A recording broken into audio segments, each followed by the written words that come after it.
in this, you write about Asian religions prioritize unity and seek the harmony of human beings and creation. Christianity, on the other hand, believes in the supreme and gracious God whose will it seeks to follow and on whose covenant it depends. Now, living in India uh, and reading this, and for you also as an Indian who's very familiar with the context, people would say there is no difference between the two, right? We could, these are just two different starting points, and we could meet at the same point. Example, starting from belief in the supreme and gracious God, one may arrive at unity and harmony. mm, Or, on the other hand, beginning from unity and harmony of human beings, mm, as the Buddhist idea of interdependence of all yeah, creation, we may mm. arrive at God, the Supreme One, the Supreme God. But is there something fundamentally different between these two categories? Um, the point about this is not so much about the fundamental differences, but uh, some obvious differences that we have to bear in mind in doing what we do as Christians. I would say, um, when I say Christianity, it is, I mean, I generalize it and I have to generalize it. And so, scholars in the past, I remember reading from an Indian theologian, M. Thomas, who used to talk so much in terms of unitive religious system of Asia or East Asia, East and South Asia, as he would call it, and messianic religion of Christianity, and so and then pointing those differences out. The point about this is in seeing the differences on this, and we have to be aware of our call to bring these two together. And meanwhile, some people would talk this in terms of same and honor Asian and legalistic Western kind of differences, and which I think is true. But the same and honor is much closer to the biblical world. The communitarian unitive, I'm using Thomas' term here, unitive, or what I would call communal harmonious system of Asia is quite close to Christianity in the story of the gospel themselves.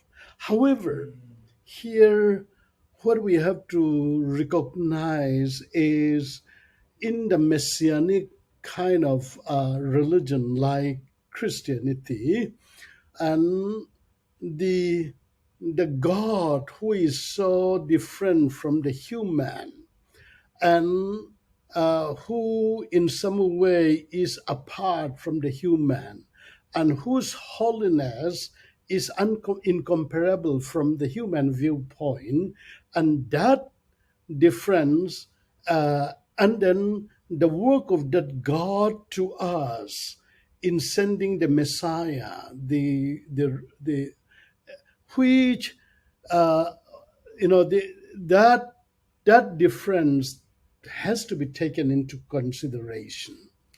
Uh, its implication is the desire, the wish for harmony cannot overtake that fundamental conception that we have of God and God's work. God is different from us. God is uh, the other for us. And it is God's saving work in which we depend. And uh, some of the incarnation stories from, let's say, Hindus tend to identify with the human, and the difference always is the fact that God is wholly other, and who's this wholly other God revealed himself and make a covenant with us. And that part is what I would like to emphasize. And yes, we can talk about this in different ways between, let's say, the Brahminic, Hindu Brahminic system or philosophy and the Confucius system or Confucius Taoist system, where harmony is to be maintained, relationship is important. Even in the Brahminic system, the relationship that is being worked out, for instance, in Varna Asrama Dharma of Hinduism, which is using the Varna and the Asrama and the Dharma, the system is operating on the basis of the hierarchy being set out. And similarly, if you look at, let's say, the five relationships in Confucianism, it is mostly between the superior and the inferior in some way. So, and then we use that. However, in the messianic religion of Christianity, other than God, everything else is equal.